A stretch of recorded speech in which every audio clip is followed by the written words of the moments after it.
when I was at Channel 10, I was always pitching, shows. I got one or two over the line, but you probably throw about 10 at them, and they go, oh no, that's not the demographic we want, But one of them was a guy who trains wild horses, and he's got a property out at Cobar. He should be very good. Yeah, roll up.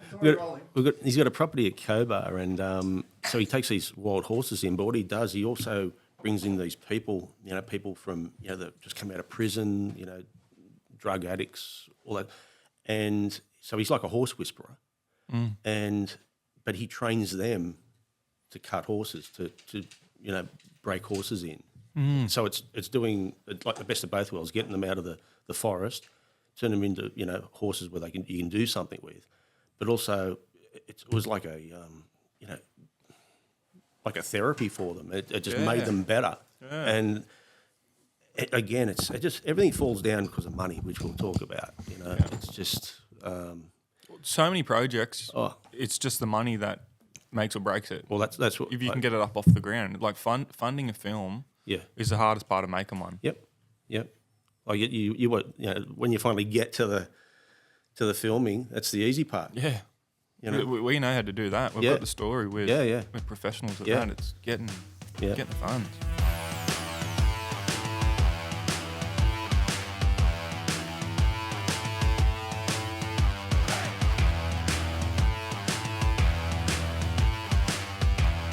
Mate, what have you been doing with yourself lately? You used to be an amateur boxer for a while, weren't you? Yeah. Where are you getting your information from? Yeah. Just answer the question, Jye. Started boxing when I was 14. Yeah. Had a bunch of fights. Training at Valentine. I was training with I don't know. Do you know Luke Bunder? I've heard the name. Yeah. He was a professional fighter from Newcastle. So he's my best mate. So we trained years growing up. Travelling around Australia fighting. It was good. How'd you go? Good. Yeah, I won the state title. The Institute of Sport offered me a scholarship, but at the time, Mum and Dad just they just put the house on the market. They rented it. They rented the house out for a year, and Dad brought a motorhome, and we done a lap around Australia, and just went travelling, and it was kind of like that was already kind of committed, and we're moving, and I was like on my way out with boxing. I think I was a bit done with it. Well, you could turn around to your mum and dad and say, you wrecked my Olympic dream, mate. Nah. Well, it's where I fell in love with photography and slowly moved into film. Well, is it because of that discipline? Because there's a certain amount of discipline and training and all that sort of stuff, and especially, I suppose, concentration. Did you get anything out of that? Heaps. Like, I still train every day now, like whether I want to or not. It's not a question. It's just who I am every day, hour and a half, 2 hours training. I think just like turning up every day and doing the things you have to do, not you want to do, is a big thing I got out of boxing, and just seeing things the whole way through.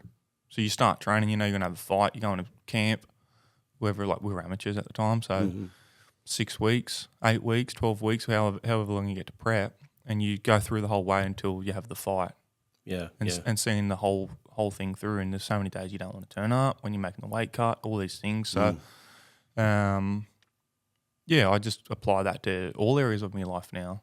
Taking on a project, there's so much shit that comes with it, where it's just the boring stuff, like the pitching, just getting paperwork done, all this stuff in place, and just backing up. Like we'll film all day for 14 hours, 16 hours. I've got to sit up all night and back up all of the footage we've got, because we've got to delete the footage off them cards to go and film again the next day. Yeah. So then you're getting broken sleep. I think Dave's agreeing. So you get broken sleep all night, then you've got to get up and do another 16-hour days. And when you're in the midst of it, like this happens for 20 days straight. It just reminded me, Taylor Sheridan, the actor, film producer, he did Yellowstone, Lioness and all that. And I was listening to an interview he did the other day, and apparently when he was shooting Yellowstone, he also had a movie on the go in Europe with Angelina Jolie. So he said he was working Monday to Friday in Europe with this movie, and then on the weekend, because they didn't shoot on the weekends, he had to write the script for the week of filming for Yellowstone on the weekend, email on the Sunday night, back to filming, because they were ready to go. Like, they were ready to, you know, roll with the cameras, whether it was ready or not. So he's writing Saturday, Sunday, sends it back to the film, and he did this for 10 weeks straight. He said it nearly killed him. But to me, like, the pressure of, I mean, just writing. And also, I suppose you've got the calibre of actors, Kevin Costner, et cetera, where they just get the script and it wouldn't take them long to nail it. But, you know, it takes that sort of, it would take it out of you. But I don't know, in regards to being fit, you know, physically, but also in the mind is so important. I think with like writing for me, like, so I've got a few projects happening at the moment, and even like while we were making The Promise and going through the whole editing phase, I wrote 2 scripts, like while we're editing it. I feel like it's kind of like an outlet for me where I can, I don't know, like we're so in these projects, and then like if I just want that Sunday to myself to go and do something, I can just get all these other creative thoughts out and develop a script and put it in there and express myself in another way. And at the time, it's happened twice where I'm writing the whole script, 120 pages in, I'm editing it down to 100, and I'm making it tight, and I'm really putting like everything into it, all these emotions that I'm going through at the time and thoughts and how I'm perceiving the world. And I'm like, this is the next move I'm going to make for sure. And I finish the page, the last page, I'm like, it's done. And then I go, I don't want to make that. I just had to just put something out there. I just had to put something on paper, and I've still just got them. I know I won't make them anymore. Do you feel like sometimes when you're filming something and you get an idea about another show, it's almost like you've got to try and put it on the shelf, just hold that thought,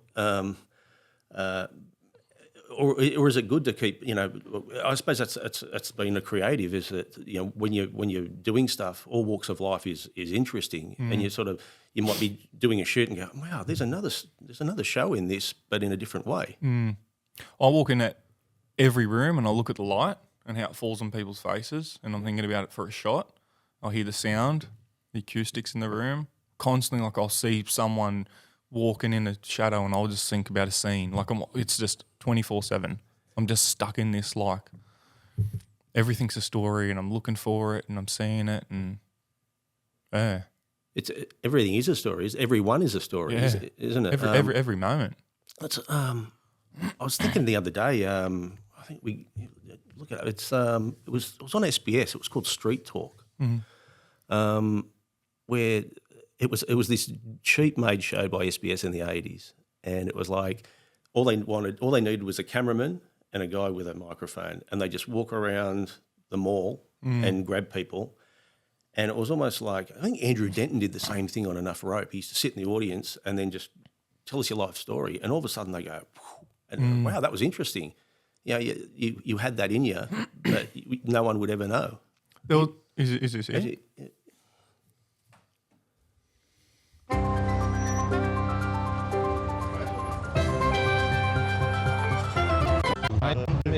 Yeah, I'll look. If I miss my bus, I might come back. Okay. How about that? You just go up and just ask them. Yeah. Can we talk to you for a second? I've got to catch my bus. Okay. Just that I've missed the Well, bus. this guy's come back. I got caught in a bloody shopping centre. And you missed the bus. Where's the bus going to take you? Kelso.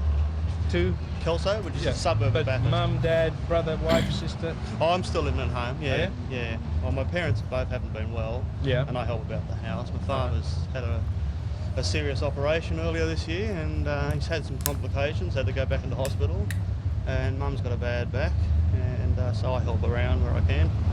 And You're the only one? You only the only child? no, there was I got some brothers. I had a brother that was killed earlier this year in a car motorbike accident earlier this year, and so mum yesterday, just coincidentally, mum was helping the RTA make some ads just to warn the dangers of doing silly things. Yes. And Andrew was always very safe, sort of very confident on his bike and very safe. And he wouldn't let his mates ride without a helmet and various things. And one morning, just with his mates, had a couple of drinks. He was never a heavy drinker. We just had a couple of drinks, and he must have been tinkering on his bike and thought, he'd just go out and test something, and he got killed.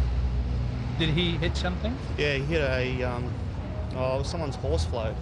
just around the corner from where we live. So it's very sad. Isn't like 'cause it's amazing. This guy he's at just first up the road a went, little bit. I got no time, and then all of a sudden he's He like, wanted to come I want back. to come back. It was cathartic in a way. It was like he wanted to tell someone this, you know. I think it's funny, like if you really give people the space to talk, they will. And I've seen it a lot, like on The Promise, because like we're talking about suicide, and Yeah, people yeah. don't want to. We filmed people who, how do I say this? So I know their circle, and I know their partner, and never like had lost someone to suicide, never even spoke to their own partner about it, Yeah. grieved in their own way in silence, and then sat down and done an interview with me with a camera crew around, knowing that all of Australia is going to watch this. Mm-hmm.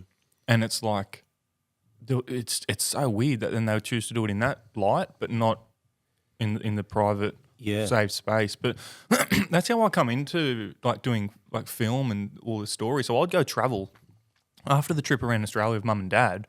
I was just addicted to traveling. I just wanted to just travel. I was just every day. I had my cameraman. I was taking doing still photography. Yeah. And I want to go see the rest of the world. So I started just saving up all my money and just go backpacking. I'd just do it as cheap as I can. I'd be staying in backpackers and I'd just be just traveling, buses across land, trains, however I could. And I just wanted to go sit with people on the streets, homeless people, whoever they are, hear their story and then ask them if I could take the photo. And so many people would open up and tell me these incredible stories and these places they are in life. Like just homeless people in third world countries just doing it so tough. Yeah. And they're 60, 70 years of age. That's been their whole life. And they would sit there and just open up and talk to me and just, I'd take a photo and they'd be smiling and just full of just joy, just fulfilled. And I think it's just someone just sitting down and actually just hearing their story like it's important, which has probably never happened. It's like even I've always had that thought driving around. It's probably when I got in, was working for NBN News. You're driving around, you obviously see a homeless person, and you have a thought. I thought I'd love to sit with this person and say, how did you get to this point? You know, like obviously you don't just become homeless. Well, sometimes you do, but there is that journey to get there. Some of them are successful people, you know, in life, and something's happened, and it's just taken the dip. And it would be great to sit down, and most of the time they probably wouldn't want to talk about it. But again, sometimes you would, you know. I just everyone's got that story. Even there's a guy. Do you remember that in Mayfield there was a shop on the corner called the Coliseum? I think it's still there. Yep. It's a cafe now, I think, but it used to be an antique shop. It was there for years, but it was always closed. It was still like you could walk, look through the windows, and there was still the antiques in there. And there was an old guy that lived in there, and he was a recluse, so he never got out, you know. But this thing sat there. I think the council, they wanted to knock it down because it was just like so decrepit. But the story was when he died, the guy had like about 100 properties in Newcastle. He was a wealthy man, and he chose to be this recluse in this antique shop, and nobody knew. And I think all these properties, I don't think he had any relatives, so I think they're sort of sitting in a Trust somewhere, waiting Wow. for someone that may be of So it's- related. To me, that's just so interesting because even the thought process that I'm going to invest my money into property, that's normally a specific type of person. They're thinking about, I don't know what they're thinking about, but normally growth and setting up a portfolio and financial freedom and all these things. And then, but then in the same breath to then just live that type of life, it's kind of like there's two people there. Yeah. And he chose to do that, obviously, you know. But yeah, there's so many people with stories, and that's the thing too. You know, when you start talking to people, you know, I think like in that street talk, they want to talk about things that happened in the past that they probably wouldn't unearth, you know, to anyone. But as soon as a camera or a microphone's in front of them, it's weird how they want to get it out there. What about your travel? Was it over 50 countries in the world? I'm up to 87. Wow. Yeah, I've seen a lot. Africa the most? No, Europe's the most now. I've done like all South America, all Central, North America. I haven't been to Canada. So there's certain countries where like Canada, like China, Japan, I want to spend a lot of time there. So like we just spent a month and a half in Japan. I didn't want to just go there for a week. Yeah. But there's certain countries where I'm like, I really want to go and do that country properly. Yeah. Not just pass through, like going through Central America. Like you might just spend a week in Honduras on the way to like from Nicaragua, but you're 4 hours away on a bus. So it's a bit different, like passing through them countries. But I think it's the best thing money can buy. I absolutely love it. I feel like someone gave me 50 grand and said, what's the best thing you can do to invest in yourself? And most people think, oh, go get a degree or something like this. I just think traveling, I think you can walk in any room and have conversations, and I can just talk for the rest of my life now about the stuff I've done. Yeah. I look at the life in a complete different way. I have a different appreciation for the situation I'm in. And I don't know, I feel like you get more in touch with what we're actually here for as humans. There's something about seeing a lot of people. Like when you're on a plane and you leave a city and you look out and you just see as far as I can see a city and you go, yeah, okay, cool, like I've seen that. But when you're on the road for 8 months and every few weeks or once a week or something, you fly to another city in the same country and you actually start to understand how many people there are. Yeah.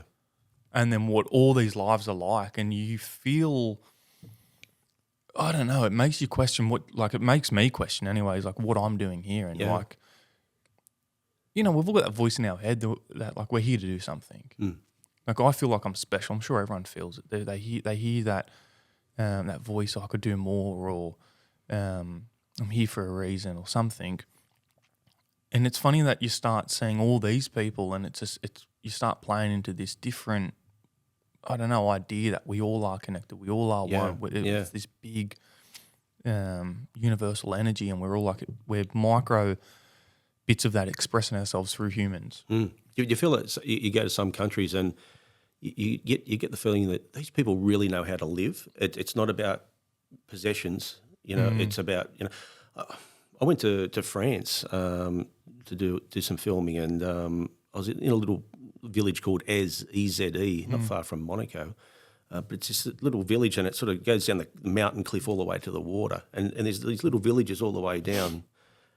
But you look at these, and no one gets up till 10 a.m. in the morning. But you can just tell it's not about possessions. It's just about, you know, eating good fresh vegetables, good food. And I'm thinking, what am I doing in this rat race back in Sydney? Yeah. You know? Yeah. What are we doing? They seem so happy and just in tune with, I feel like they're just in tune with life. Like they prioritise spending time with like loved ones and eating healthy and sleeping and celebrating every day. Like I just spent 3 months in Spain last year. Like we were just living in Barcelona, and everyone's going out for dinner at 10 o'clock at night. I'm like, I'm ready for bed. But they're celebrating every night. Yeah. Yeah. Like every night, even if they've got to work the next day, it's a celebration, and they're out and they're around people and they'll sleep in, and they all 2 o'clock, all the shops are shut. They're all having a nap. Yep. And just like no one's getting caught up in this, like I think you said, rat race. Yeah. And they're so happy and in tune with it. And it's funny that the more, I don't know what you'd say, different countries to travel, like a bit more remote, they're more in tune with that again. Yeah. They're doing what they just need to do to survive, and then the rest of the time they're on holiday. Yeah.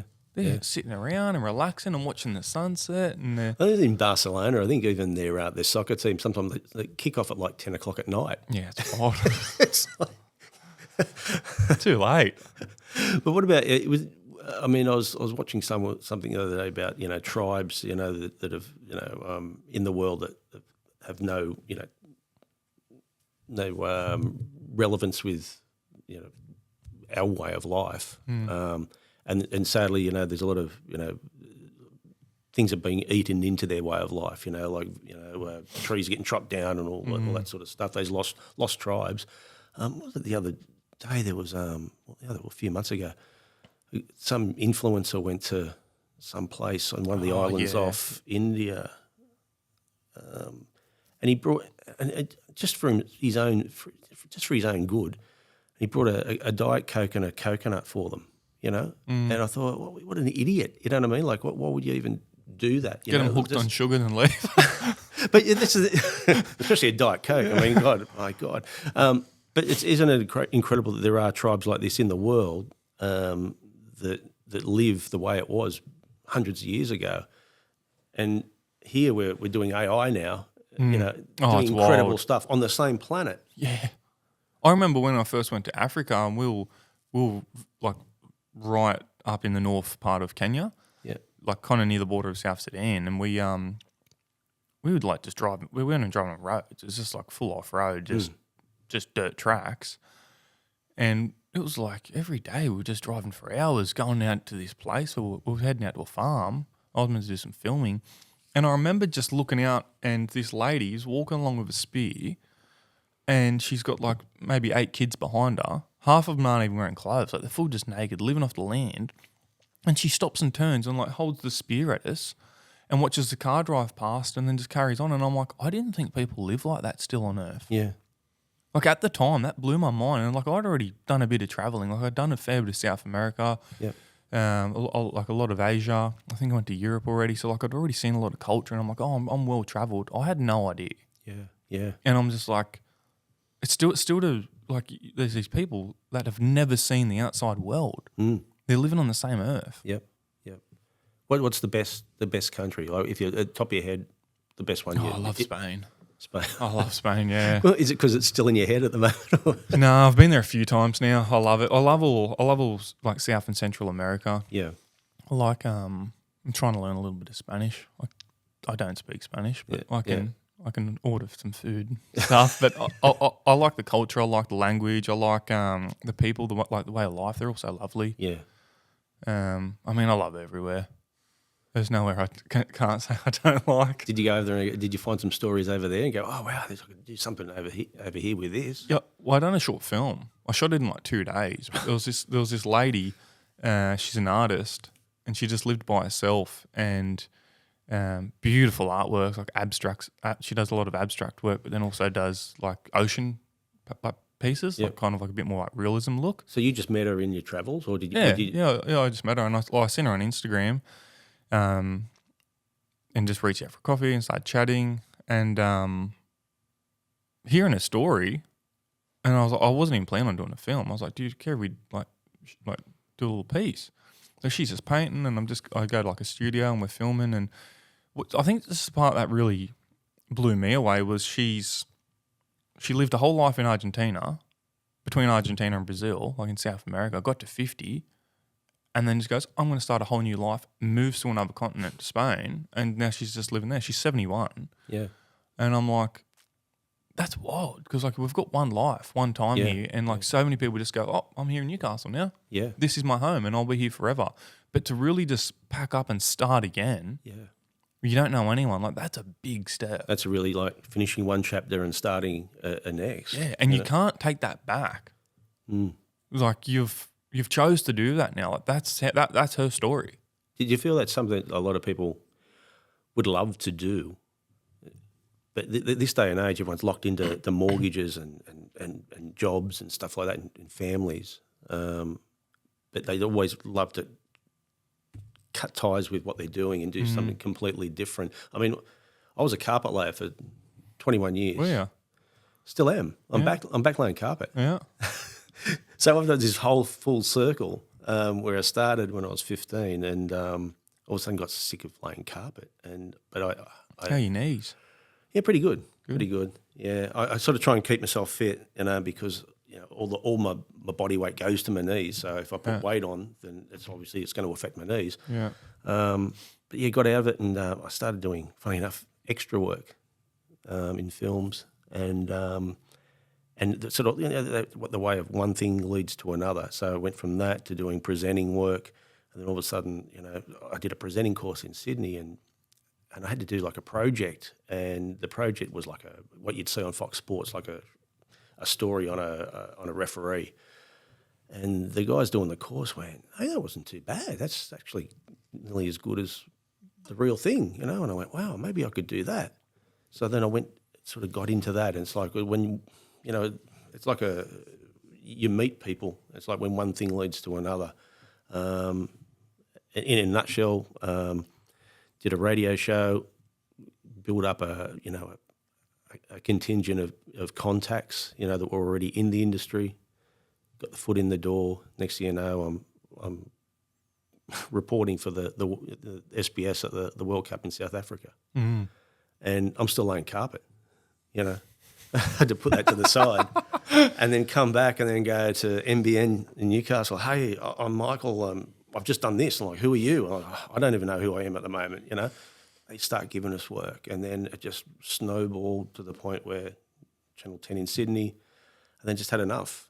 And when you're going through all these transitions and just kind of, I don't know, opportunities are being presented and you're taking them, and you just kind of, are you questioning, like, I want to know your thought process during this. Are you questioning, is this what I should be doing? Is this what I'm here for? Were you trying to push it more and make it more of a thing? Were you going, oh, it's good money? Like, what were your thoughts behind that? Well, it's like when you get to a certain point, you sort of go, it was like, my goal was like to work at NBN in Newcastle. That was like, wow, because I left school at 15. I wasn't smart, but I think over time when you meet people, you become smart. When you ask questions, listen to a lot of interviews, it got to the point where you actually get smart streetwise, and that served me well. I didn't go to university to do a degree, but when I got to NBN, it was almost like, okay, I'm here, I'm bored now. You get to a point where you get to that level and you go, now I need to do something else now. What can I do now? And then it's good you got that, because some people get to that point and go, I'm comfortable, I'm staying. And I coulda, but also too, I think the way that the landscape, especially in media these days, has gone. Not everyone watches the 6 o'clock news anymore. Not what it used to be. NBN's probably a good one because there's a lot of rusted on people that love local news. But in Sydney, you can see the ratings going down. And like when I was in Sydney, it was almost like someone said, like everyone's getting their news from our website at 1 o'clock. They don't need to sit there and watch Sandra at 5. And it's the same with 6 o'clock news. It's almost like that little portal. Like I was trying to explain it to my kids once. I said, back in the old days, there was a box in the lounge room and everyone congregated at 6 o'clock and they watched this portal of what happened in the world that day. And that was their only source of what happened. Now you can just get on your iPhone and go, on Twitter, this happened. Constantly. So to me, news, 6 o'clock news is like a dinosaur roaming the earth, waiting to be extinct. And it will happen one day, We're always, it's funny with the project being axed recently at Channel 10, we're always worried because it was, the project was always news done differently.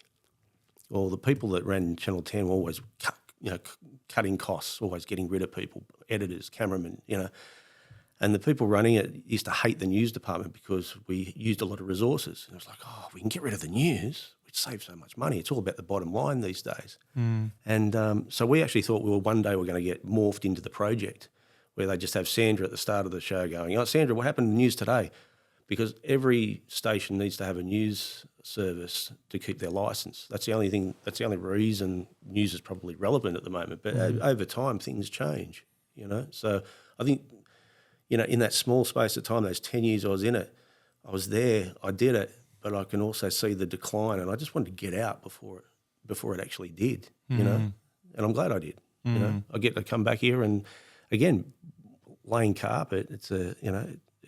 It's hard work, but every day I'm doing something different, and I think that's important too. And it's actually sort of, I don't know, it makes your mind work when you're meeting different people. And what's your plan with the podcast? Well, that's the thing is that with this is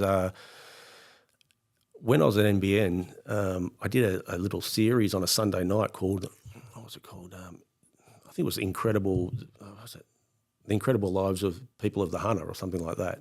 So I was highlighting people, pretty much what we're doing here, but on the news. But I only had 2.5 minutes to put on the news. When it's like when you're crunching things, you don't really get portray it because you really like to have 10 minutes, And so this is sort of morphed. It's morphed into that where we get to get people like you on and talk about your stories.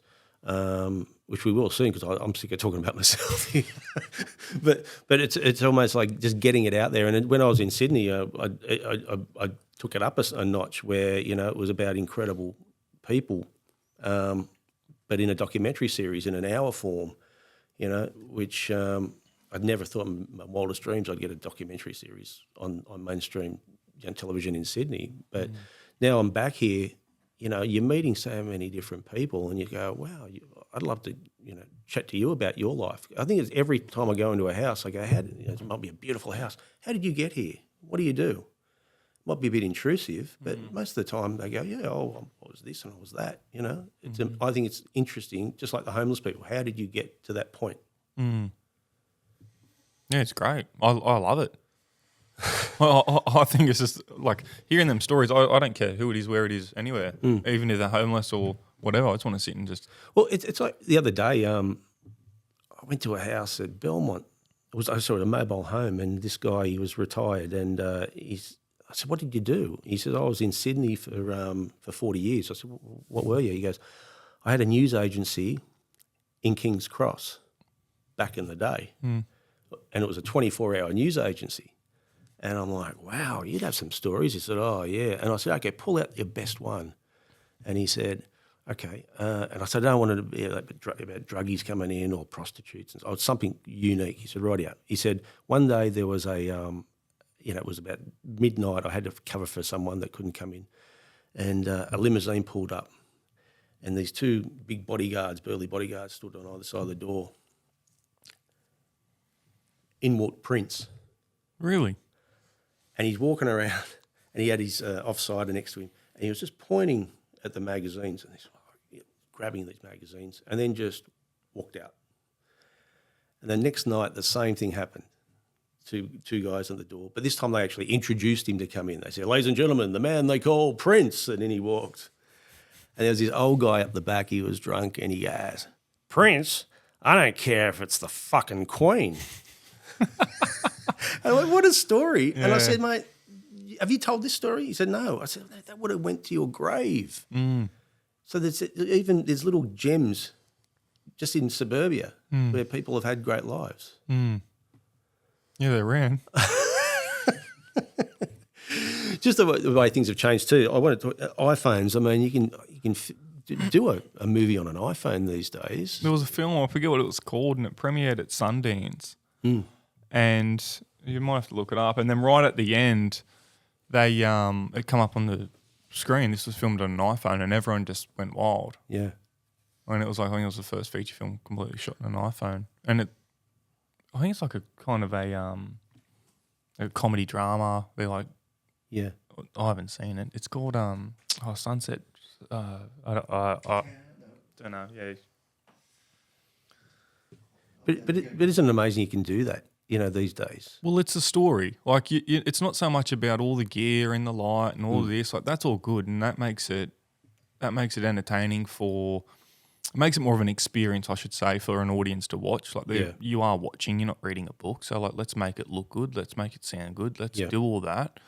But, the shot's out of focus, but the story's there. People keep watching, and they won't even notice the shot was out of focus. Yeah. So it doesn't even matter if it's shot on an iPhone. If the story's there, people are just so into the story, they look past if it's on an iPhone or not. Is that good or bad for you? Because, I mean, your stuff's all about quality, and it is. But when you see something like that and it still gets the eyeballs. Yeah, I think, I don't know, I think it's irrelevant to me. Like, I'm still going to do what I want to do and just try to make it beautiful. Yeah. Just make it look beautiful and make it sound great and capture it in an artistic way. But when you're doing that, you're trying to, first and foremost with everything, pull out the story. You're looking for that story and you're trying to find that and bring that to life as much as you can while making it look good. I mean, writing, directing, producing, even editing, is pretty much from the conception to the birth of everything. I mean, do you have to bow to the pressures sometimes? I find with you just go out and do what you want to do, where not everyone is able to do that in this industry, are they? Well, I think a lot of the time, like if they're getting, like we'll just take a film for an example, and the film's funded from a studio, the studio wants a product at the end of the day. Yeah. And they're doing it for a return on investment. They're looking at it from a business. And there's people like me that are doing it to really express a message and a story and to put something out in the world that is meaningful, and everyone's got their own motivations. But like for me, I really want to tell important stories. I want to inspire people. I want to entertain people. I want to leave something behind. And it's not even about just making this movie. There's all these, like I said before, there's the sleepless nights, still touring The Promise now. We made it 2 years ago. Yeah. Still working on it. Yeah. Like, so it needs to feel important to me to keep that grind going, because it's more than just that 20 days on set. Yeah. You got to go through all post-production, distribution. There's so many no's. You keep showing someone nut, show the next person nut. You want to premiere in it in that cinema nut. Like all these no's. So you the message, but knowing that this film could save a life, keeps me motivated. But going back to that thing, I think that's the creative control. If I haven't had big studios finance any of my films, so I can do whatever I want. There's no one I've got to bow down to. It's my, I guess you'd say, thing that I would face is whether we can sell it or not at the end. Yeah. Which we've been successful in doing. Trying to find that platform. Yeah. Do you find it, especially once you get on, say, like a Stan, and you've got that track record that you've done something for them, that you're sort of thinking in the back of your mind, well, I just got to keep doing stuff great, and they're more than likely going to take it. Is that the way you feel? Yeah, I think if you've got something great, it's undeniable. It's going to be sold. It's going to get out there. Yeah. It can't not. Yeah. So I just have to just do my best, and we'll see where that goes. But I mean, just funding these days, I mean, it's almost like you see production companies having to, I mean, look at things like The Block, to me it's mind-numbing. Big Brother's just been announced for another season, Return from the Grave. But a lot of these things are all sponsored, especially I suppose the reality shows, what they call reality. I don't think they're called reality anyway, but produced shows. Yeah. If it wasn't for the sponsors, it wouldn't even be there. Do you look at? I don't even think you'd look at those shows, would you? No, not at all. But do you feel sad for the industry when you see things like that? I think it is what it is. I think a sausage machine. The thing that I think I've thought about this a little bit, and more so in recent times, is everyone's watching these reality shows, so we keep making reality shows because we know everyone's going to sit there and watch them. And I get people, might be a nurse that's tired and she's just watched someone die today and she just wants to just go and do something. Yeah, she doesn't want to have to focus on a story and have to participate in the story and engage, and she just wants something on while she's cooking TV. I get there's a time and a place for it for sure. Yeah. But what would happen in a world where we just removed all the reality TV shows, or whatever we're going to call this at the moment, just for this conversation? We remove all of them and put in high-quality films, high-quality series that have been well-produced, they're important stories, that world. And everyone in the world only had a choice to watch that or not. Yeah. Like, are we only watching it too because it's being fed to us? Yeah. And then we're stuck in this cycle where it's like, well, then we keep watching it because it's fed to us. Like, even when you're on Netflix now, you got to flick through so many of them shows, Selling Sunset, this and that, Farmer Wants a Missus, and then to get to one of the good films. Yeah. When what would happen if they were all great films and you had to get to that? Would you really flick past all the good series and all the important stories to go and watch the trash then? Yeah.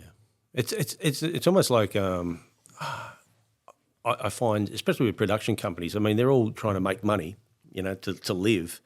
So they're just happy to stay in that lane and not push the boundaries on anything, which is a sad thing when it comes to creativity. If you're you're a film producer or a show producer, I don't know how they can just do this mind-numbing stuff every. I think the thing is, like, making movies is fun. Yeah, like, you're on set. It doesn't matter what your role is. Yeah. It's fun. Yeah. The vibe is. Well, I can only speak for my sets, but the vibe is always unreal. Everyone's so happy to be there. We're not like laying bricks and working hard. Like, we're working hard, but in a different way. There's like, it's so much fun. So I think when these people are turning up and they're not really looking at a camera or hearing what these people are talking about, and they're not engaging in the content, but they're still in the space of being on set and having fun and getting paid well for it, I don't think they care. Yeah, yeah. It's almost like extras. as I mentioned before, I was an extra for a while, and people are turning up, and people just love being on a film set. Yeah. It's almost like they're doing something, because again, they might be an accountant or they might be a banker or something like that, and all of a sudden they're on this film set. And it's like this is great, and I mean they get paid not too well, but most of them would do it for nothing, just to be on a film set. My first fiction film beat, like we done it on a next to nothing budget, and it was just we do it or we don't. But all the extras we were just like, if you just want to come participate and be on set, everyone just got behind it. We shot it all in Newcastle. All the locations were just given to us. People would shut their restaurant for a night and just let us come in and film. Yeah, and that was like a film set for us. With Beat, I mean, you're filming in Newcastle. I mean, the perfect place to film, isn't it, Newcastle? There's so many different places, and if you want a shot of a vineyards, you're not far. If you want the shot of the dolphins at Port Stephens, you're not far. It's almost like it's got everything in this area where you could more or less just do all your filming in Newcastle. I think the thing with Newcastle, not only like locations, but in terms of people, creatives, we've got some world-class people here, and they all feel like they need to piss off to Sydney or Melbourne or up to the Gold Coast where all the studios are, and like that's the case because they're all there, but we can make movies here. Yeah. And I think that just comes down to whether or not they've already got the budget and they choose to come here, but I think it's more people like just going, no, I'm going to make this a choice where I don't have to go to Sydney, I'm going to do it here. Yeah. Yeah. Because like the people that you can tap into, like incredible cinematographers, we've got sound studios, we've got composers, we've got art directors. Like we don't have to leave. Yeah, yeah. It's almost like I suppose getting back to what you're saying there, but getting back to people that get things over the line that work. It's like it's almost like now you just go to Screen New South Wales. As long as you put the Sydney Harbour Bridge and the Opera House in there, you're going to get some funding. So they're churning out some shit, but it's almost like they're ticking the boxes to get the funding. It's like this. They're like the rat on the rat on the treadmill. Yeah. But with you, it's almost like you're like a trailblazer. No, I'm just going to do this. Fuck it. Yeah. Yeah. Just staying with the extras, there's a lady in Sydney. She used to be a fair age now, but she's still doing it. But when I was doing some stuff, she was in her 80s, and like every now and then they're after an old lady, like in a walking frame. Yeah. And I got to meet her. She was an ex-principal, and again, she's just doing this for the love of it. She's retired. She's got nothing else to do, and she was making nearly $100,000 a year. Being an extra because we need an old lady, like someone's won the lotto, like an old person like the lotto, throws the frame in the air sort of thing. It's amazing how like you can actually get a gig in the industry. It doesn't matter how old you are. Do you feel that that's another thing too? Is that people are so locked into their everyday work they wouldn't even dream of doing what you're doing. Yeah, I don't know. I guess for me, especially. When I was working like for someone before I went out on my own and started Green Frog, being a director felt like being an astronaut. That idea just felt so far away. Like making a movie, being on a film set. Yeah, that was just like I understood cameras. I was taking stills and stuff, but that was just like not even in this reality. Yeah, but I can't imagine what everyone else. Like I was kind of half dabbling in the space. Like I understood cameras, I knew lenses, and still that, like for anyone else, I don't know what that would feel like or think. Yeah. It'd be such a big jump, like especially like you going from laying carpet to being on a film set. I don't know what that would feel like. Well, I don't know, I just think at the time it was just an outlet. You're not thinking that this is going to eventually amount to anything. Yeah. And it just almost like it sort of snowballed its way.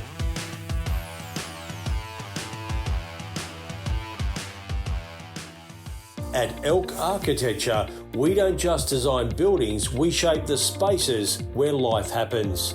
From concept to construction, our award-winning architects bring our vision to life with precision, passion, and purpose. Whether it's your dream home or your next big commercial project, trust Elk Architecture to build what matters most. Elk Architecture, designed for life, built for the future.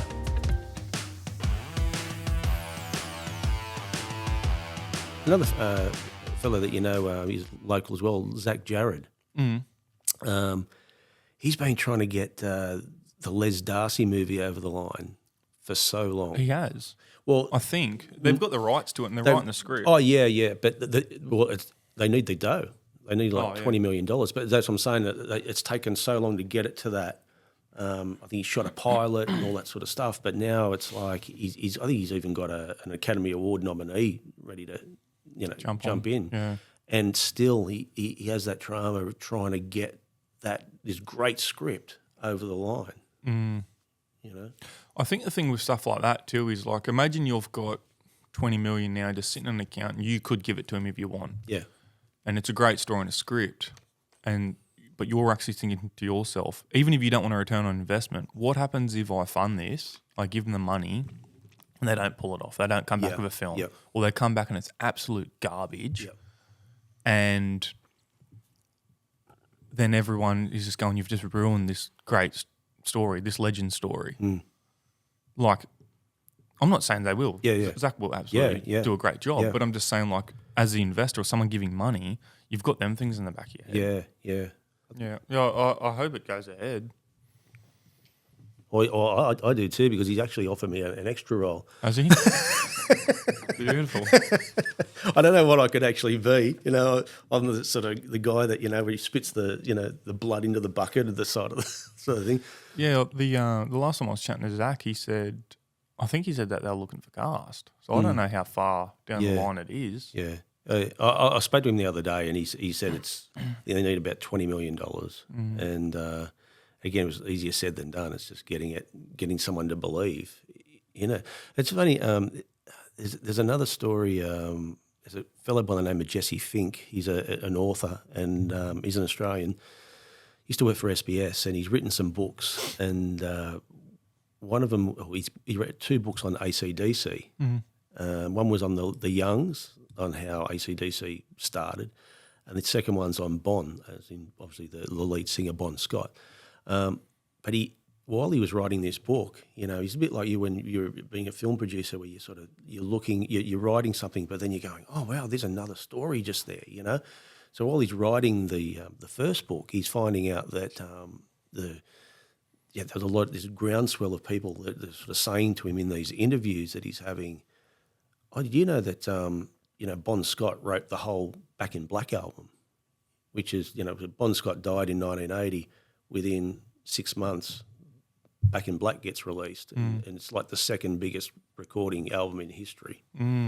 So it's the belief is that Bon wrote it all. It was ready to go. He dies. After 3 months, they find Brian Johnson. They go to the Bahamas, and in 6 weeks, they were supposed to have written, produced, and recorded Back in Black. Wow. And Bon's name has never been put on that album. Wow. And he's found this out from.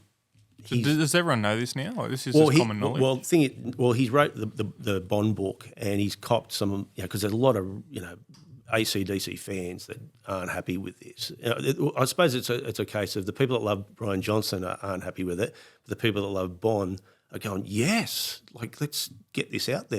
And he's actually been saying to me, this is a Netflix, because it's not just about a telly movie on the life. This is actually showing a story of this is facts here. And apparently, he's also found out in this book that Bon Scott's relatives are still getting royalties from Back in Black, yet his name isn't on the cover. Wow. Wow. But it's stories like that where he's a journalist, but it was almost like he was a detective at the same time. He's finding out all this sort of stuff as he was going. So it's an amazing story. And he goes, oh, it would be so good on the screen. And I said, I know, but like I say again, and no one's really acknowledged it. It's sort of out there, but the mainstream, like Rolling Stone, Howard Stern, they don't want to bring it up in any interviews they do with AC/DC. So it's amazing. It's like this little thing in the cupboard. Don't bring it out because it will cause so much controversy. And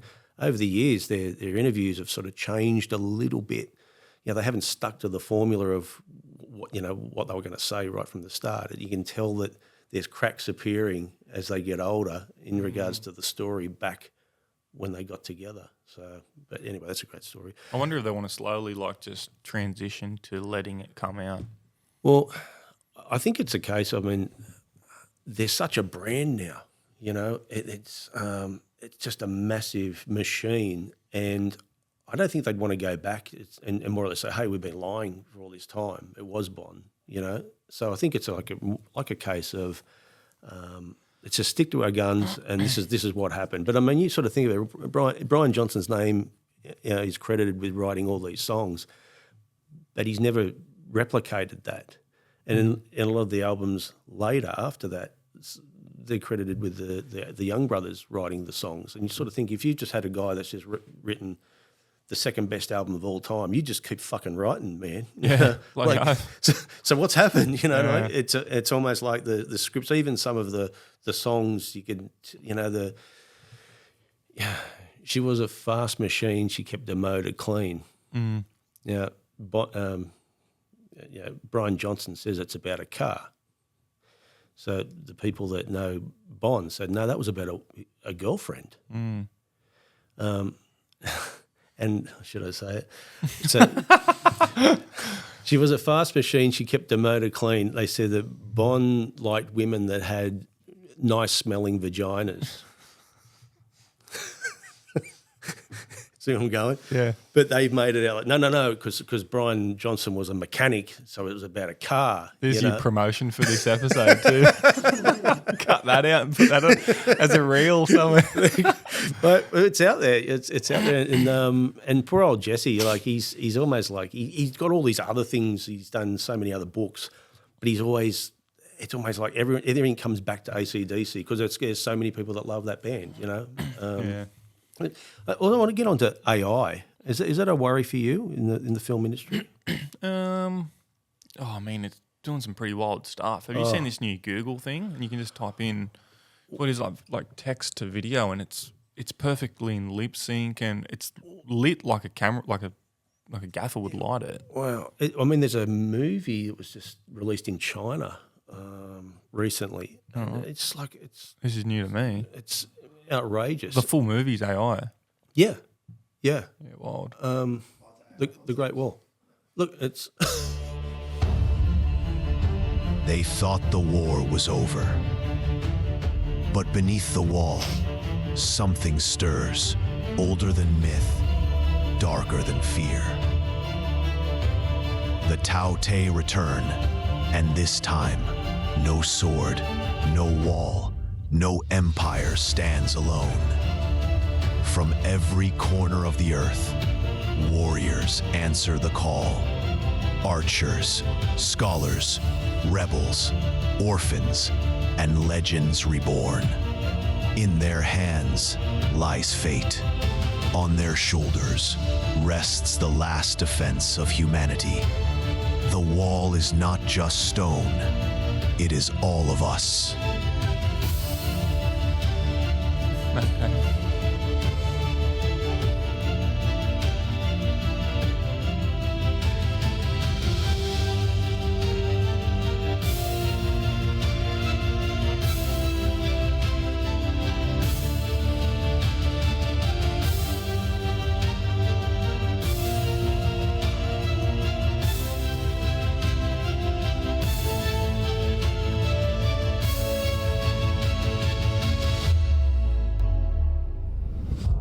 Is that fucking wild or what? I mean, the voiceover could be better. I'm sure they'll work. I'll refine that. I'll refine that in the next 10 days. But isn't it amazing, like how it's far it's come so quickly? It's doubling every 6 months, I heard. The technology, like that's just so.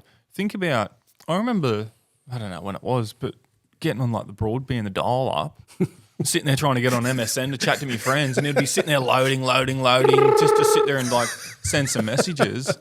And now like you got like you can say, write me a 500-word essay, and it's just doing it instantly. Meanwhile, the hidden tribe is like sharpening crazy. Their weapons with stones. But is that a worry? I mean, we are moving too fast and we can't stop it.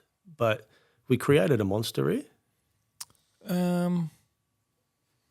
I don't know. I could sit here and talk about this all day. Like me and my mates chat about,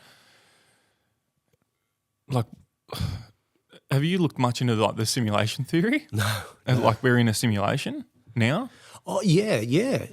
So it's just like it's like a big experiment. Yeah, it's kind of like, what's that movie? Truman Show. But Matrix is like it. Yeah. Truman Show. But what's that other one where he Total Recall? Yes. And he goes in and he sits there, and then he doesn't know the difference between reality and the like Total Recall. Yeah. It's like, how do we not know like we're in that now? Yeah. And the way that we're going, like, have you tried these goggles on? I haven't. So I went up to the Apple store 2 weeks ago. My mate was telling me about the Metas, and we've gone up to look at the Metas, and JB Hi-Fi didn't have them. We'll go to Apple, and we did a half an hour demo. I thought I was pretty up to date with technology. I walked out of there feeling like I was a 90-year-old man who had no idea. It was mind-blowing. Like, proper. Like I can just you can twist this thing and just black out the Apple Store so you can't even see it, or you can turn it off and I can still see the Apple Store. Yeah. Turn it off, and everywhere you look, you're in that world, and it looks no different like this. Yeah. No different like this, and you can hear, and like the sound perception is like it feels like it's coming from there or there, like it's crazy. It's so wild, and you think with AI and that just keep evolving at the rate it is. Yeah. How are we going to know when we're in reality or not? Well, exactly. I mean, I get on Twitter a fair bit, and there's some of the videos that you can just tell they're not real. But then, we've got this problem obviously in the Middle East at the moment, and there's so much videos and so much. I mean, there's a Twitter feed called War Monitor, and this person who's doing it is just putting on videos of the last salvo that Israel's just bombed Iran. You're watching it, but then you're starting to think, is that real? I mean, and to the point where it gets dangerous, where Donald Trump is constantly on Twitter. Iran's just about to let off a nuclear bomb. Oh, quick, hit the button. No, it wasn't. It was just a fake. But even like I see someone's like, oh, Donald Trump tweeted this, and it will be like a screenshot, and I'm like, that seems a bit full on. And I go over and scroll. He never even tweeted it. Yeah. It's so easy just to like make it look like he did and put that out. There's so many different narratives It's out there. dangerous. I think that's going to be the biggest thing is, especially then when you see like ChatGPT and all these AI, they're, I don't know where they're at the moment, but they're not creating something new. They're doing like a really fast, quick, deep search and then they're presenting information. Yeah. And we're going to get to a point of time, which I think is very soon, where it's going through all this information and so much of it now is fake that it's now going to start presenting facts off fake knowledge. Yeah. I have something to add to this. So we did work at a medical conference and it hallucinates test results, and that's a very serious ethical issue. Yeah. And I think that's going to be the worst part of it is when we have this relapse and we're building information off a fake foundation, just false knowledge. It's not the case. We become too smart for our own good. Yeah. I mean, that you can punch into, and get a script up, like I want to do a commercial for a plumbing factory, talk it in, up it comes within seconds. You've got this perfect script. You sort of think to yourself, God, I used to love writing, I used to write commercials, but then if I was working for a production company writing commercial, I'd be like, my day be finished in half an hour. You're just using this all the time. No one would know, and it in a way too, it's probably making people lazier. I think there's got to be an ethical line there too. Like imagine like if I went and wrote a script and made a movie and then it won an Oscar and I'm up there collecting the award and they're like, you done great work. Yeah. And I know AI wrote the script. I can't live with myself. I'm sure some people would just be like, oh, fuck it, who cares? But for me, I'm like, and I think that's the whole part of, it's not about just making a movie. It's about actually expressing your thoughts or a story or a message. Or it's deeper than that. Yeah. But what you just said then, you could see the day where something like that could happen, where the director gets up, gets the award and goes, "It wasn't me. It wasn't me." And everyone goes, "Oh my God," Yeah. And it's probably happening now. Who knows? I mean, like, there's probably use for it. Like, I'm not the best writer at all. I've probably got spelling mistakes all through it, but I'm just in the flow, just Join the club, typing and doing my thing. So if I write the whole script and the story and I've created that and say, clean this up, make it all like it's no different to just hiring a script editor. Yeah. I still wrote the story. It's still me express myself. So like, can you use it like that? That's okay. Yeah. I think it's just when it gets to the point where it's like, no, it's just created the story. And I think the problem that I have is I know that it's not, well, from what I understand at the moment, I don't know where we're at because it's happening so quickly. I know it's not actually creating something new. It's building off other knowledge. So it will be pulling from other scripts, how they've written it. It will be pulling from, even if it's like joining this scene and this scene to do this, it's actually them two scenes. Yeah. It hasn't created this. Yeah. In a way, to what you're doing, I mean, you're obviously not going to take that path, but your stuff might become, which it already is, refreshing, but to the people, when people get more immersed in AI stuff, they go, let's go back to proper filmmaking, which is always going to be there.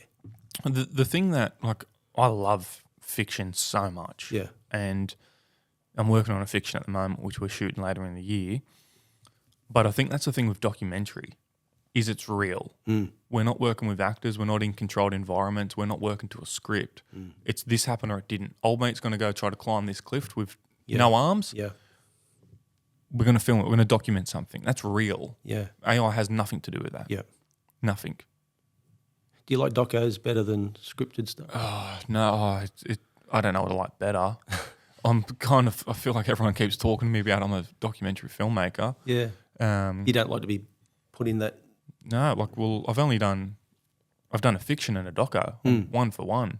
Yeah. My next one's going to be a fiction, but I just love it all. If it's a story, it's a story at the end of the day. Yeah.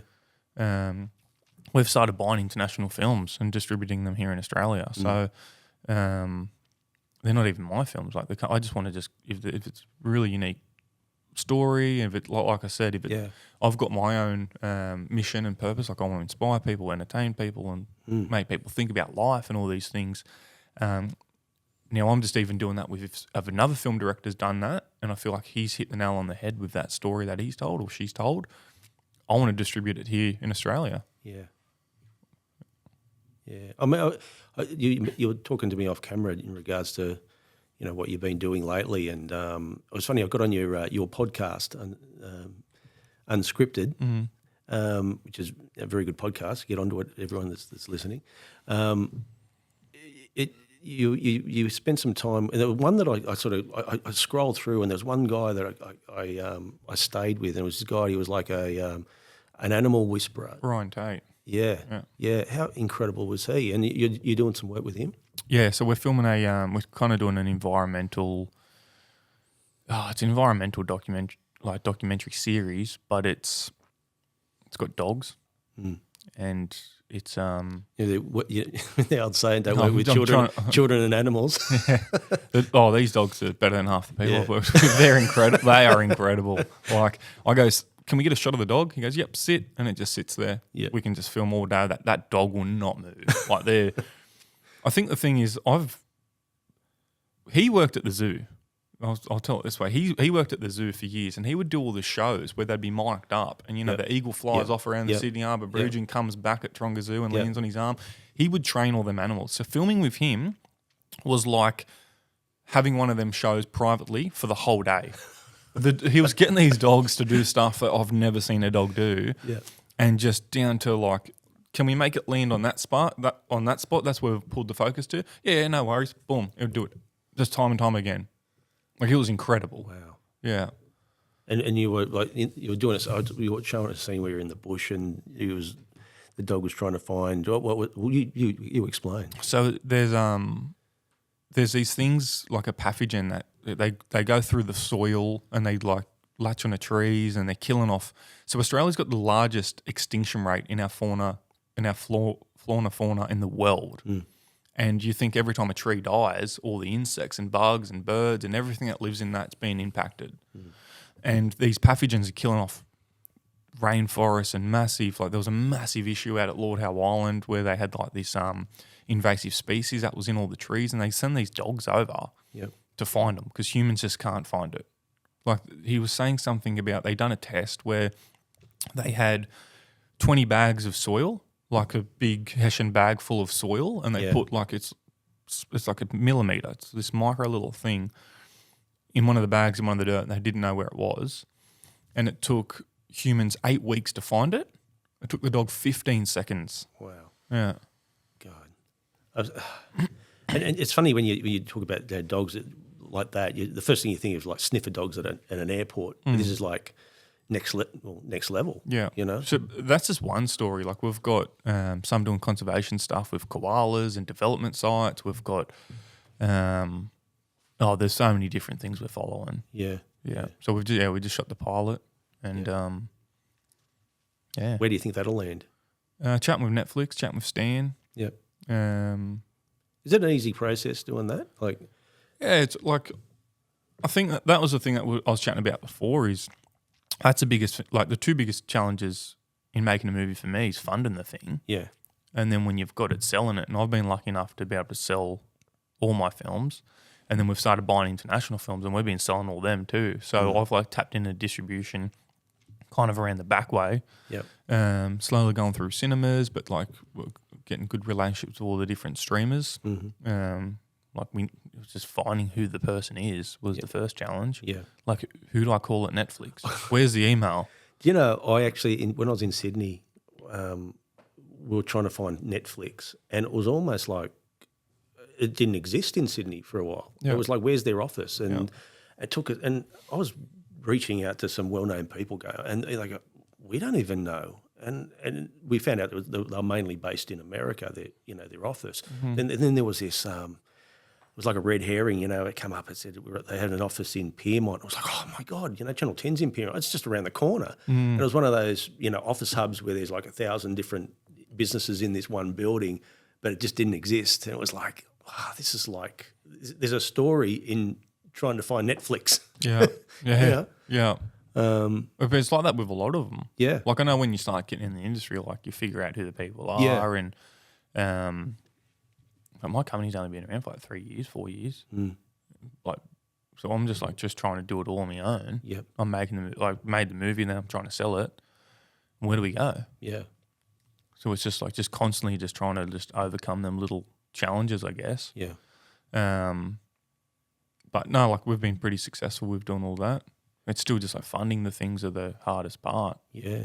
I mean, how do you do that? I mean, like in regards to like you've got, you're talking about filming a fiction, later in the year, that sort of stuff. So it's like spinning plates. And is it a case of once it gets funded, let's go with that? It's like, like. Yeah, it's funny because, like I said before, I wrote 2 scripts and I thought I was going to make them, then I've put them on the shelf and I'm like, probably never do anything with them. I might print them as a hard copy book one day and just sell them as like scripts I never made. But if they're there, I know I won't make them. Then I wrote a script that I'm like, definitely going to make this. Like I've started sending it out for casting and different producers, and slowly just like, where's this going to go? And I know the budget, we'll be able to make it relatively quickly. Like it's a minimal cast and simple story, but just I think it's just a beautiful story. And then I'm touring The Promise, and just in March, it's our last night. We're in Gundawindi, and this lady comes up and tells me about an issue they're facing at the moment. And I'm like, I've heard it every day on the trip. Every single day on the trip, people have been talking about this. I've already created a story in my head, and I've just spurted it out to her. And she goes, that's incredible. I'm going to get in touch. Let's make a movie on it. I have conversations like that all the time. Yeah. They go nowhere. She calls me 2 weeks later. She called like 3 people to get my number, calls me and goes, no, I'm legit. So we get on the call. She's got the regional counsellor. She's on the board of like 5 foundations and all this stuff. And she's like, I think I can have this funded in 2 months. She's already got the first people to commit to funding it. So, and it's just like, I don't know. There's just sometimes the universe just presents these people like you just cross paths in the right place at the right time. Like I could never plan for that. Yeah. Never plan for that. And she's just so well connected, and it's just moving. Yeah. And I don't know. It's interesting because while I was creating the stories in my head, I was actually getting really attached to. This is before I met her. I was getting attached to the story, and I was actually thinking, I might write this as a next script. Yeah. I'm actually like, this is. I don't know, I'm feeling that feeling of like I want to put this out. And then she meets and it's just like, it's not like she's just come and said, oh, I've got money, I want to go make it. I'm just doing it for money. It's like the way that it evolves is just, I don't know, it's like this story needs to come into fruition. Yeah. It's going to grow and it's organic. It's going to grow and become its own thing with or without me. Yeah. But it's like, I get the opportunity to make this. Yeah. You feel like, oh God, I wish I met her earlier. There's a few other things I could have. Yeah, yeah. Well, it's one of the things. Like I could have went to her and pitched her one of the other scripts, and she just goes, "No, it's a bit more than the actual story. Yep. We're like going to start up a foundation, and it's a project." Has it been ones where you've gone so far down the line, so much prep, so much getting it together, and it just falls down at the last minute for some reason? I've got one at the moment that it's a documentary.